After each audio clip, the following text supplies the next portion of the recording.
Hello, and welcome to my vvvv Gamma graphics tutorial. My name is Takuma Nakata. I'm kind of like a freelance artist doing vvvv for my joy. Finally feeling a bit comfortable on playing around with vvvv Gamma, so I decided to reboot this. So in today's tutorial, we'll be creating this graphic with using SDF on Fuse with this shiny light streak post effects and also the material using Fresnel. So hope you like it. Let's get started. First of all, since this is a very basic one and it's been a while, I would like to introduce how to install vvvv Gamma, the recent one. If you go to visualprogramming.net download there is this button saying download, and if you click that, there is this download stable version. I would highly recommend just install this stable version. If you're new to vvvv, just install this version 5.2. It was automatically started, and then yeah, you should be able to boot vvvv after all. Once you get this installed, you should have a window like this. And also for today's tutorial, and also the ones that I'll keep posting, I'll be using Fuse quite heavily. I mean, recently I work with Fuse most of the time, using Fuse most of the time, so I would highly recommend you to install Fuse. Let me just shortly introduce what Fuse is. Fuse is an open source library for visual programming, and it's built by the community. So there's Fuse lab team that's been working a lot for this update, and it's really cool. I mean, doing particle stuff, SDF stuff, like fluid simulation real time. There's tons of things that you can do that you wouldn't really expect doing it in real time. So this is really cool, and we're going to be using this for a lot. Since Fuse is developed by team, like how do you say, dev team, it's like sort of like an open source community based development. So if you're someone who can support this community, it would be really, really helpful. I'm also one of the sponsor. I think I'm a gold sponsor, yes. But if you can support this, click this one, support Fuse, and let's keep things continue. Yeah, first of all, I'll explain how to install Fuse. So I have this window up here. So if you boot vvvv, this is what you should see. What you need to do is go to this manage nugget right here. And then you'll see this thing called command line. And a command line should pop up like this. And here, I would like you to go to this nugget.org. I'll put the link below so that you can follow these. And then type here vl.fuse. And then click this one. And from here, make sure that you're checking the package manager, and then there should be a line here.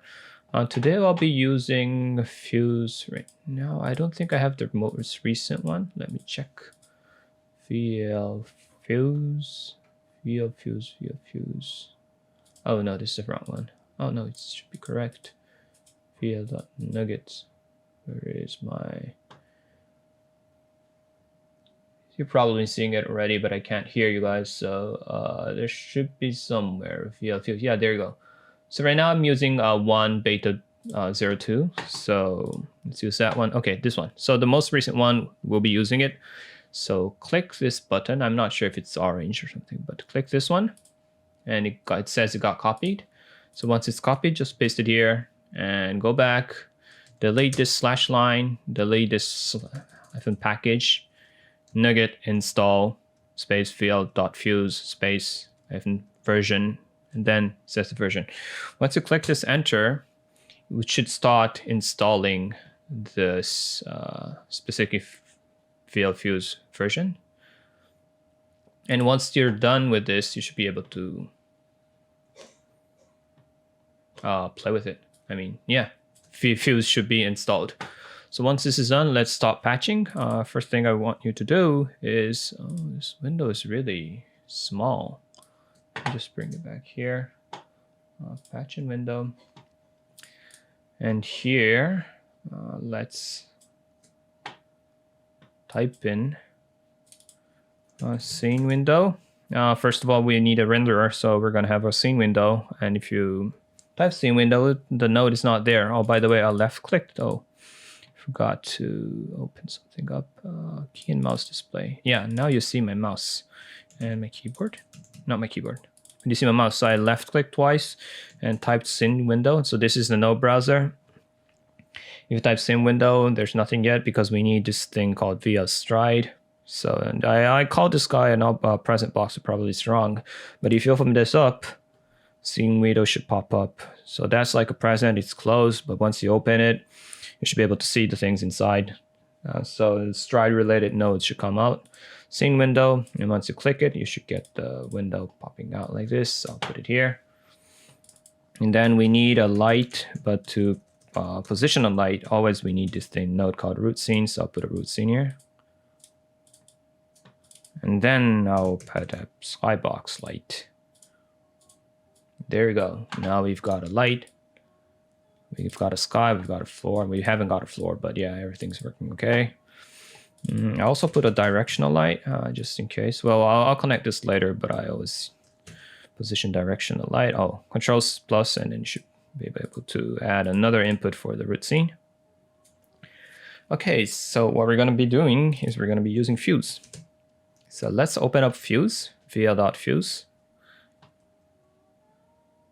And it might take a bit of time for you to open it up, but once it's open, I'm going to be looking for an SDF called FUSEwithSDF. Yep. So I'm going to be using this one, and it's a sphere, but it's an SDF. I'm not going deep with SDF because I don't really understand what it is, but it's a re-march based, really cool thing that it's not based on vertices, which means it doesn't have this jaggy edges. I think I talked about this in the previous tutorial, so I won't go deep with that. What we're going to do is we need a node called re-marching, and we're going to be using the basic for now. I'll change it to the material one later on. And I want to render this sphere and connect it here. So re-marching can be connected here, but for some reason I can't connect this one to re-marching.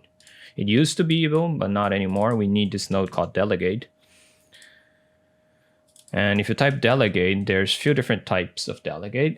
As you can see, there's 0, 1, 1, 1, 2, 1, 3, 1. I haven't used 2, 1, and 3, 1 yet. I think there is a lot of need to use it, but today we'll be using this delegate 1, 1. And there's actually 2, 1, 1. This one is also delegate region fuse 1, 1.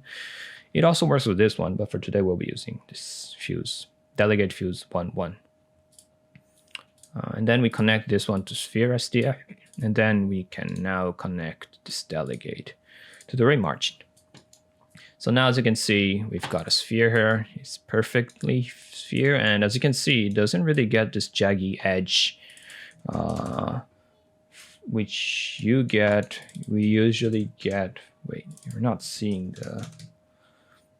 So if you go with the normal sphere, like the mesh sphere, this one, and then just override it with this one.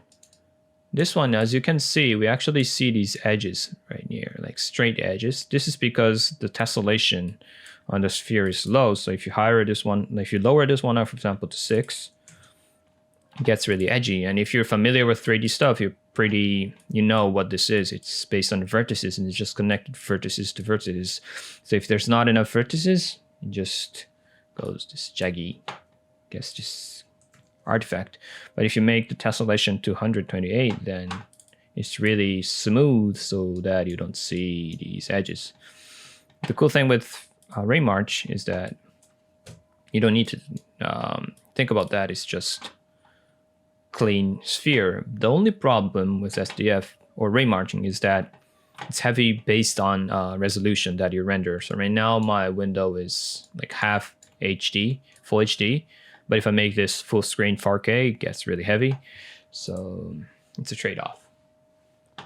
Okay, next stuff.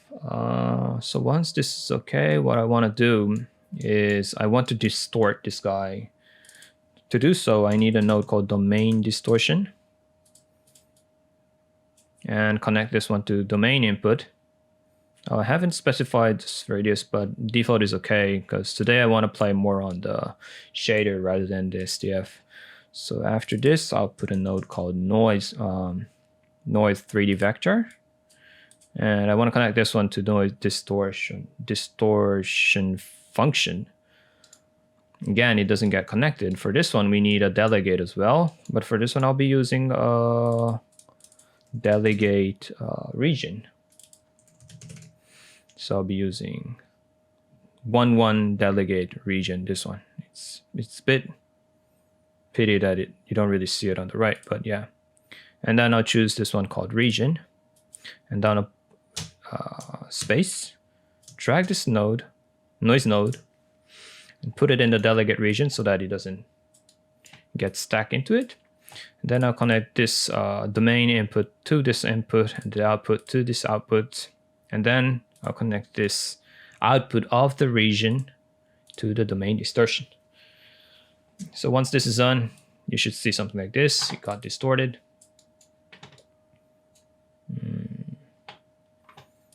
Yep. Right now, I think the frequency and intensity is a bit too, amplitude is a bit too high. So I'm gonna lower this guy down. Frequency could be lower, yeah. This is already pretty okay. Okay, so if you amplitude it too high, then as you can see, you get this really weird artifact that you don't want to get. Sometimes you like it, but not for now. So I'm gonna keep the amplitude a bit lower than 0.5, but I'll put the frequency and try to figure out the shape that you really like. So let's figure out what would be cool. Yeah, this is okay. I don't need a Z. Yeah, I won't really care about the shape too much for today. But yeah, let's go somewhere. I actually like it when it's more.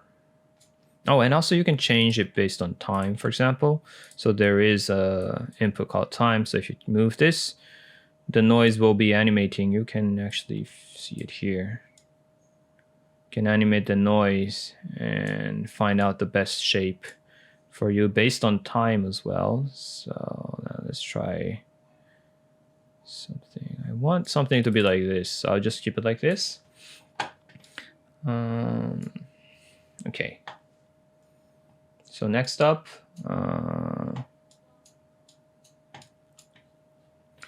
I'll play with the shader material, let's say. So right now, this re-march node is this one called basic, which doesn't have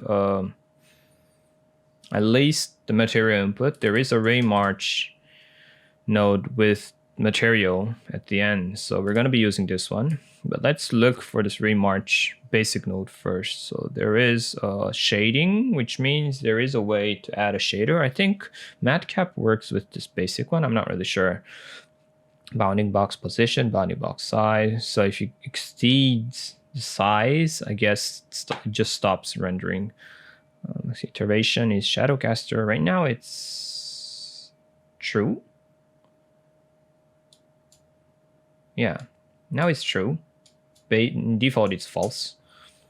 It doesn't really matter for now. Or we can check that if you want. Plane. Let's add a floor for this guy. Yep. And then we need a direction light because the skybox light doesn't really add a shadow. So let's add another input for this. And we'll put this directional light here. And I want to put the floor a bit lower so that I translate 3D. And let's put the floor a little bit. Okay, as you can see right now, you're not seeing any shadow here.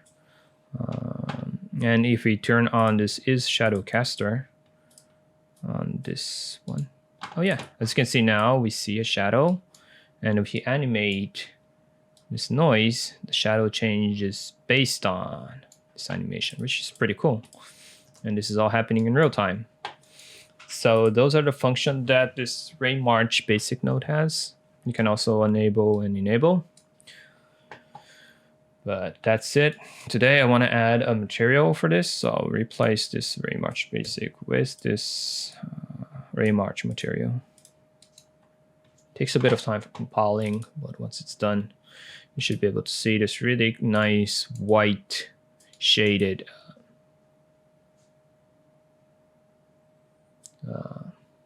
shape. So this ray marsh, the big difference is there is a material input. There is nothing else different, but there is a material input. So here we'll be adding a node called PBR material. We're using Fuse, so it needs a material. In PBR material, in the current version, there is two different types of material. PBR material for Stride and PBR material for Fuse. So we'll be using this PBR material Fuse version. There's not much big difference. It's just about the outputs and input. So we'll use this one and we'll connect this one to the material input. And there is a material Stride rendering output. There is a material Fuse output. So we'll be using the Fuse output. And if you choose the Stride one, there's no Fuse output, so you can't connect it here. That's the reason why we need this. And this PBR material is quite simple, but in a way it's a bit, if you're new to this, you might be a bit confused because this diffuse thing is the color. It's not RGB, so it's RGBA. And if I type 0 to B and G, it will be pure red. And this metalness and roughness is, as you see, so if I make the metalness really high and the roughness really low, it reflects. It makes it look more reflective, like material. If you make the metalness 0 and roughness high, it will be rough. So yeah, that's what it does. Emissive, it makes the material emissive. Emissive means to use this, just add this node called emissive Fuse. And then if you type this here, so right now it's diffuse, but if I add emissive and the same red, and if I higher up this intensity, it becomes emissive red. So as you can see, it's like there's no shading anymore. It's just pure red. And what it's doing, it's emissing. So it's bright. So when you make the scene dark, it should affect the things around. If I make it really high. Oh, wait, I think I need to add another with something, but I'm not going that deep for today, but you can make it emissive. So if you want to have it pure blue or pure yellow, then just use this node called emissive. There's also cool mode and transparency. I'm not going to go with these two for today. And I'm not using emissive as well, so I'll just delete this one. And I'll call back the skybox light. But I don't need the background, so I'm gonna, there's a background enable pin. I'll just delete this one so that it doesn't show the background. And I also don't need the floor, so I just disconnect this one. Okay, so next off, so this diffuse thing I said, the RGBA, but right now it's a bit not complicated, but it's not really comfortable. Like, you want to change the color based on this color slider rather than the values. To do so, if you type vector4, to vector4, there is this one with the list, to vector4, this list, and inside here there is this one called value conversion. If you click this one, oh no, wrong one, sorry. To vector4. Then there's this one from RGBA. So the input is RGBA, the output is the vector4. If you get this one out, then you should be able to control the color based on this color slider. So once this is there, just press Control and drag, right-click, drag, and you'll be able to change the color. Okay, now this looks better. So this is what I want. But I want to add something called Fresnel. So I want sort of like an edge with different edge and the inner area with different colors, so that it looks a bit more shiny, glossy, kind of like the one that you saw at the beginning. And to do so, we'll be using this node called Fresnel.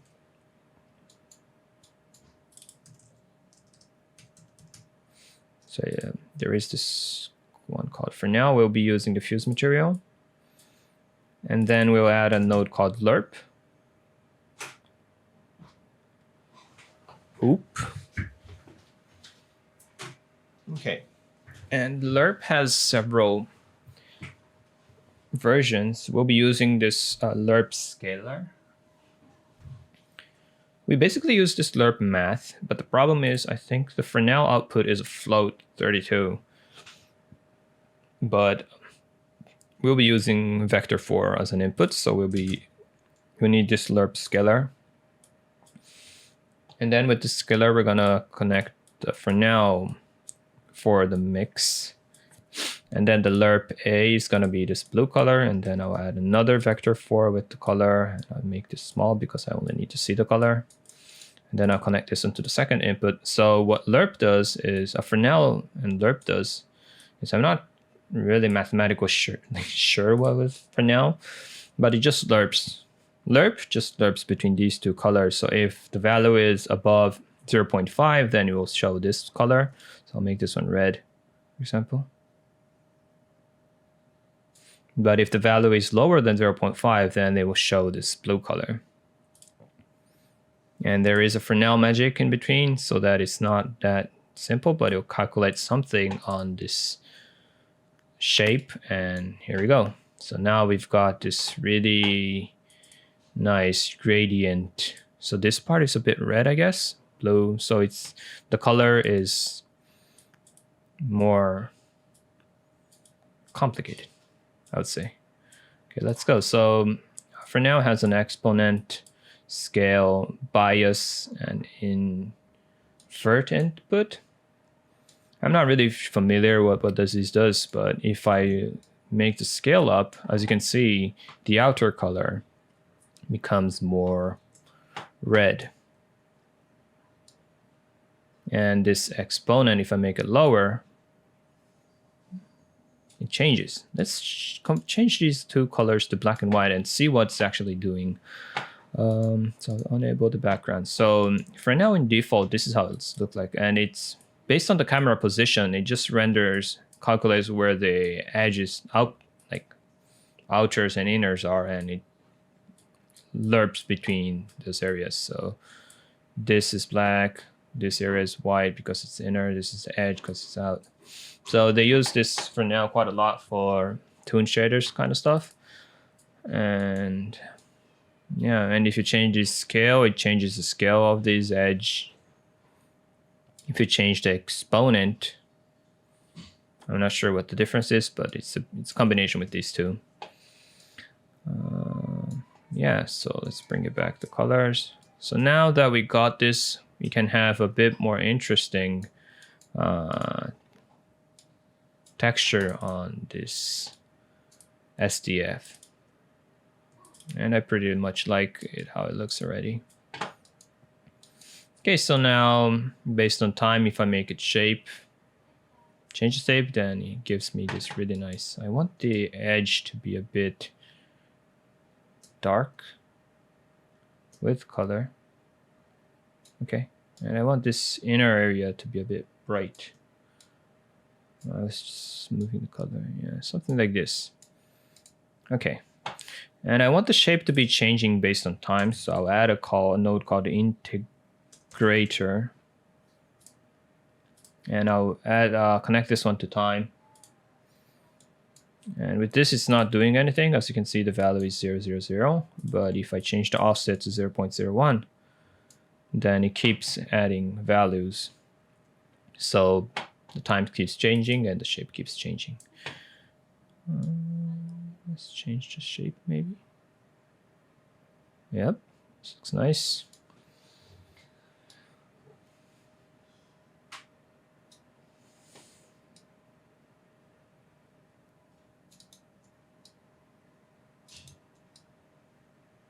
Let's change it, let's change it, let's change it. Okay. Okay, something like this should be okay. Okay, so I'm pretty much done with what I wanted to do. There's one more thing that I want to show. First of all, I want to change the background color because I don't like this. And I want to add a gradient background here. So there is a node called background. We can connect this here. And then in the background, it has a texture input. So I add a node called gradient. No, gradation. No, gradient. Yeah, it should be gradient texture.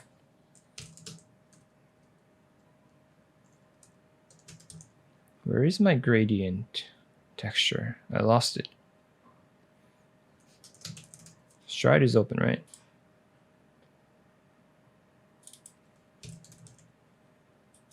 Filter. Filter. Oh, there you go. This is weird. I thought Stride had all the texture effect filters inside, but anyway, I'll just forget about this one. I'll just change the background to a very plain color. So in scene window, there is this clear color. So we'll change this color to something that I like. Okay, this looks pretty good. And that thing I want to add is I want to add some post effects to make it look a bit more shiny. And there is this node called post effects here. And this one has a bunch of post effects output. So we can play around with this, connect this to the scene window. And what I want to use is I want to use, well, let's try the local, no. So I want to add a bright filter and a bloom and also the light streak. So I want to make it shiny. So first of all, there is a node called bright filter. So I add a bright filter, post effects, and connect this one here. And then add a node called bloom, and you'll see the magic. Bloom adds this shiny effect. So if I change the amount of bloom, as you can see, this white area already started to shine. So it's kind of like a glow effect. Yep. I'll move this one all the way here. And then I also want to add a light streak. I really like this light streak thing. So add a light streak, post effects, connect this one here. And I'll change this amount of light streaks to like 4 or something. As you can see, it got this cross. If I make it higher, like 12, you should be able to see what's... Yeah, so here we're seeing this streaks of light. Oh. Yeah, what happened? So it's across, maybe if I make the background. Yeah, so you're seeing the streaks of light. So this is what happens if you add a light streak. So yeah, I'll put back. And this amount changes based on the combination with the bright filter and the steppiness and everything. So just try to figure out what you really like. So if you want to add more glowish blue effect, then just make this one higher. If you don't like bloom, I don't really like bloom. I'd rather enjoy light streak, so I don't really need much of bloom here. But you can play around with it quite a lot. And if you want to add depth of field, we can also have a depth of field. It's a bit tricky, so I don't use it that often because it's in default it's autofocus. You can also make it manual focused, but yeah, I'll just delete this one. What does lens flare do? I don't really use this that often. Lens flare. Ooh, I'm not sure. Well, I know what it is, but at least for this thing, this scene, it doesn't really work well. Okay, so let's figure out what you like. Make the background a bit darker. I'll change the edge a little bit darker as well. But yeah, this looks nice. I'll change the inner color to something different. And then if I maybe change the scale, yeah, it looks a bit more smooth. This is better. I'll make the inner color a little bit more vivid so that it's more obvious. Yep, this is cool. The exponent, let's make a little bit. lower, maybe higher. I don't like the inner color.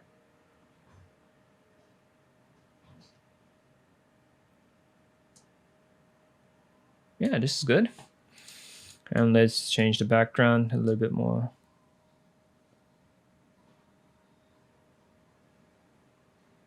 I think I like it bright. But the problem is then I lose all this light streak effect, which I wanted to have.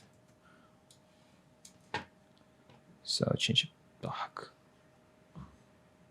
Oh wait, I lost the light streak because the color is too bright.